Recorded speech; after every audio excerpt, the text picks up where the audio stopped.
It's an honor to be part of this. And to do justice, I'll try to stick to time and make sure that I don't say much.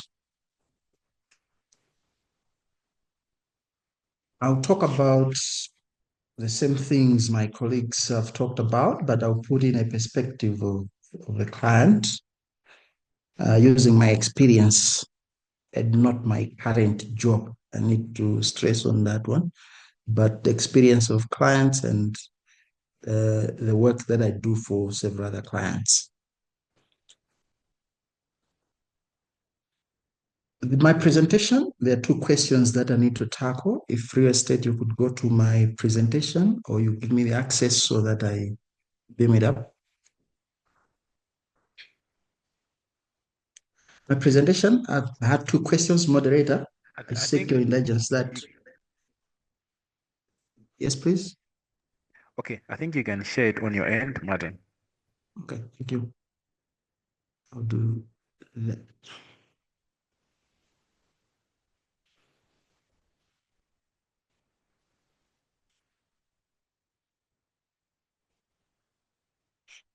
Moderator, if you could allow me to handle the two questions you gave me as one.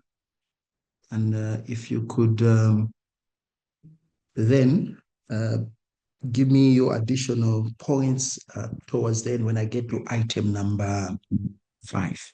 So item 1 and 2 of my contents of the presentation basically are just a preamble to the presentation, and then 3 and 4 are the first question, protecting the client's interest, and then number 5 is the second question.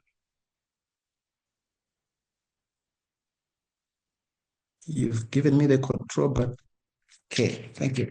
Let me just click confirmation if you're able to see my screen. Yes, you will see your screen, and yes, you can combine the two questions in your presentation. That's fine.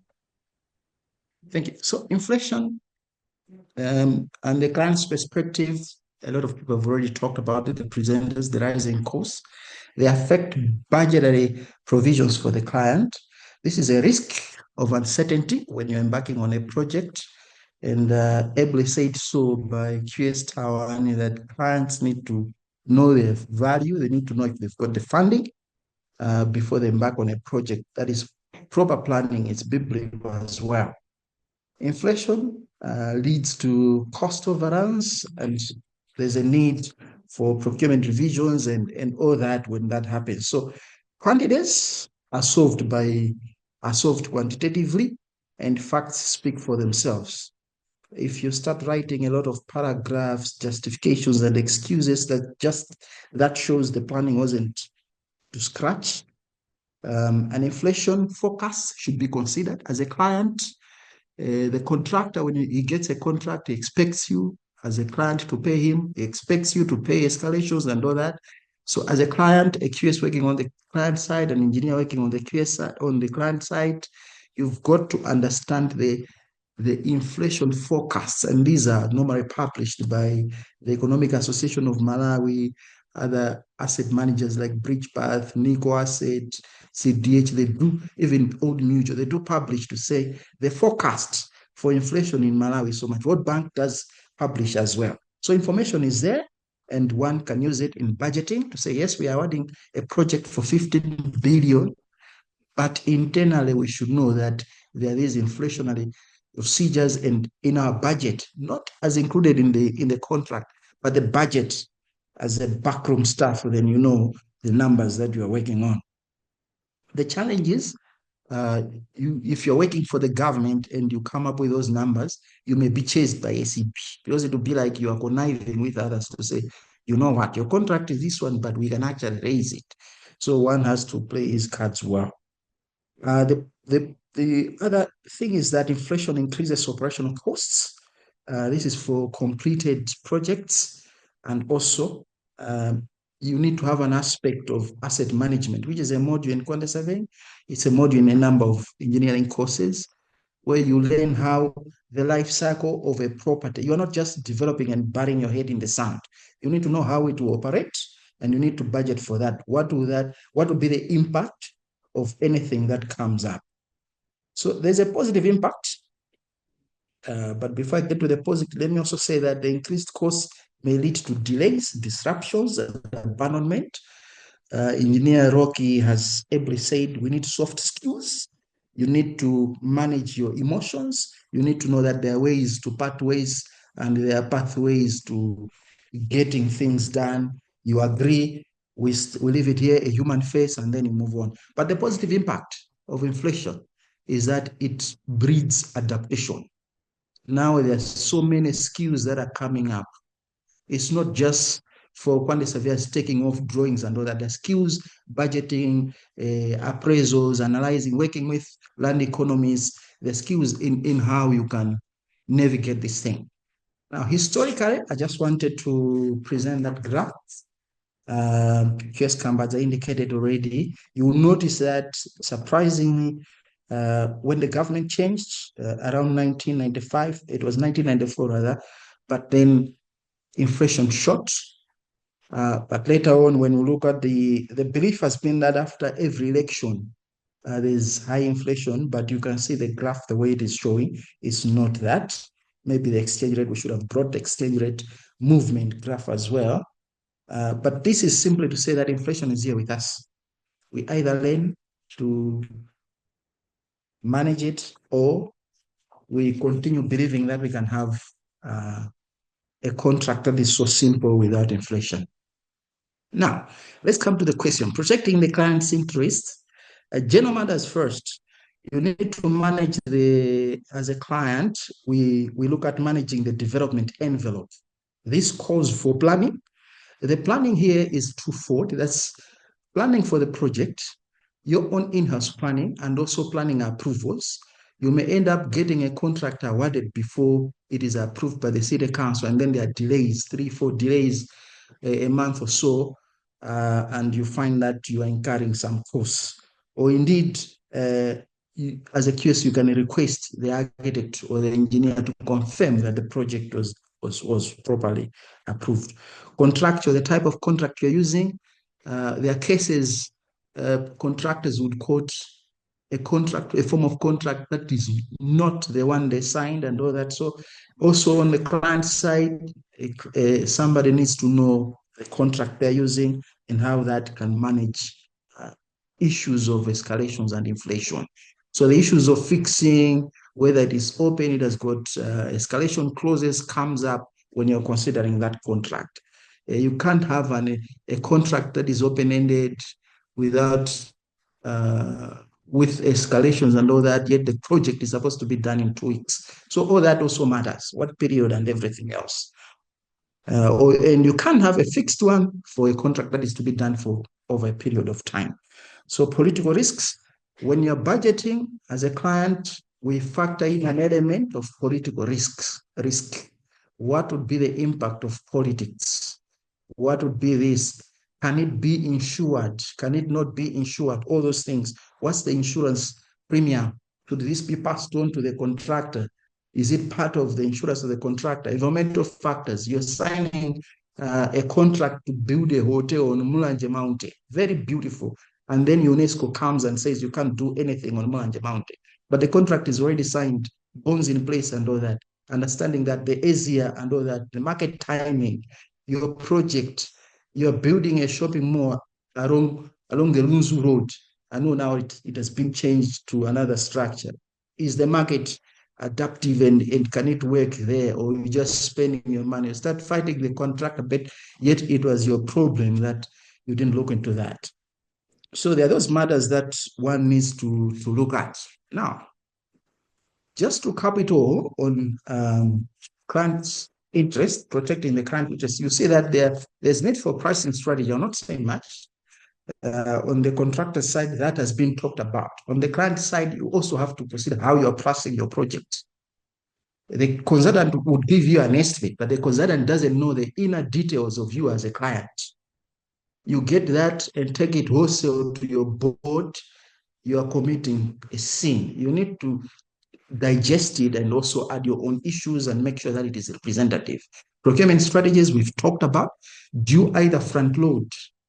Do you charge as a phase? You say, no, you just do the skeleton we go. You order the lifts in advance, or there are several dynamics and several other ways of doing it. Or is it that you want to hire a development manager, not a contractor, not a management contractor, and you put a clause to say, if you build this at 17 billion, whatever saving you make, 50% is yours. Then the development manager will see which clauses he brings in.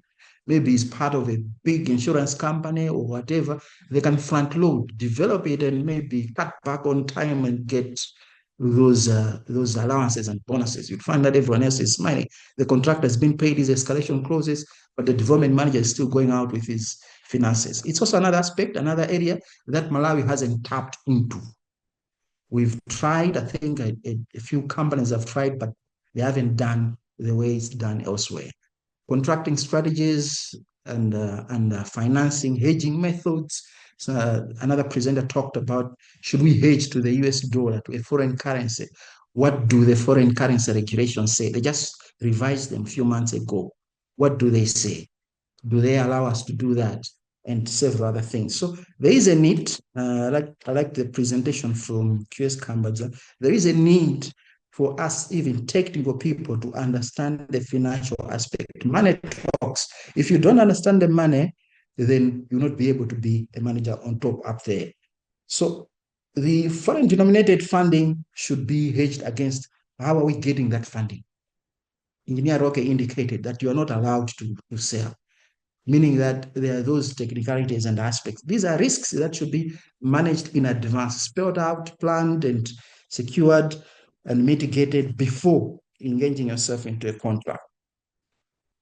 Now, the second question, which I was given, I'm rushing. The second question is, how can clients and contractors collaborate? It's not a fight. We need to share the risks. Everybody looks at a client as somebody who should pay. Yes, there's this thing, the client should pay. The client should pay. But we should look at win-win situations. This is why there's need for early warning. Early warning is not only when you're implementing the project, but contract negotiation stage. Before you sign the contract, say, but the way I'm looking at this, not bringing in issues you were hiding at tender, but say, the way I'm looking at this, there are these risks. Mr. Client, can you front load? Can you do this? Who mitigate this? You save this. I'm not just trying to make money, but this is what will happen. And then we should also have design studios. You know what happens is an architect designs where he is. He sends the design to the engineer. You'd find he's also designed, and all that ends on the QS's desk. He comes with BOQs. He's got 2 weeks to finalize and all that. And then boom, a contractor comes, works. Why don't we have a scenario where all these parties are brought together? You've got a projector there, and then you discuss. The engineer says, I need a column here. And the interior designer says, no, but this is a bank, and I need a till to be placed here. And then there are those designs and design studios and everything else. You'd find that you would mitigate certain risks. Financial appraisals, when the numbers come, people shouldn't get excited. We're doing a 15, a 20, $30 billion project, a hotel, 70 billion. What is the appraisal saying? What are the risks? Are they managed? Yes, out there, when we're bidding, it's 70 billion. But when we price the risks, it is 90 billion. Okay, worst case scenario, if the money, the kwacha devalues, if this happens, what would be the movement? What would be the impact? We may end up at 120 billion. Okay, 120 billion. What would be the room price? How long is it going to take us to recover the money? Are we going to be able to finance our loans and all that? And then you'd find that you're getting to an idea to say, hey, this is not the year to develop this. According to the historical data of inflation that I've seen, things may spike or things may go down. According to the political risk, when this party is in government, this happens. When this party is in government, this happens. Nothing political or professional, speaking facts to the numbers. Okay, the bank, the contractor is complaining the bank is overcharging. How do we handle that? How do we do this? Should we continue making bankers rich because of us that are trying to develop? How can we work together with the contracting industry and make sure that things are progressing? Should we go back to NCIC? Where is the retention bond? What is happening with that? Shouldn't contractors be getting guarantees from NCIC, if the retention bond, if the retention fund has got a lot of money and all that, should it be like a bank, something, a development bank? So these are the issues that we should be discussing about, that the industry should be discussing about. And then the client would say, okay, yes, I'll be issuing my check to NCIC right away because I know my contractors are getting cheaper performance bonds and everything and else. So there are policy lobbying and everything else. The final one is contract drafting, where we need fluidity, realistic stakeholder support. If no money is there to develop, yes, don't develop. Secure the costs. And then you look at, I've talked about NCSC, I haven't talked about the boards, Malawi Engineering Institution, I haven't talked about that, I haven't talked about SIM, but also be lobbying. What if we do it this way? Now you'd find that clients, the trend has been that most clients in the private sector, in the public sector, they're developing some departments that are looking after projects. They're internalizing some professional skills. And you find that the regulator is also fighting that. So these are things the client wants to reduce costs, maintain the business for the contracting fraternity, but then the regulation probably doesn't allow. So these are the discussions that need to be had and developed, because the client is sitting there to say, but I want to develop, but then I can't because of this additional cost. So should we face the project? Fixing is not allowed. But if we fix for 2 months and 3 months, and then front load the funding and say, do your substructure, boom, you get your payment fixed. Do this, then the risk still sits with the client. If that is evaluated over time to see, does it work or it doesn't work, we are always repricing. We are still getting to the same point of escalations and all that. Or should we just have open escalation? So, moderator, in short, I think I've spoken a lot. Let me stop there. Thank you.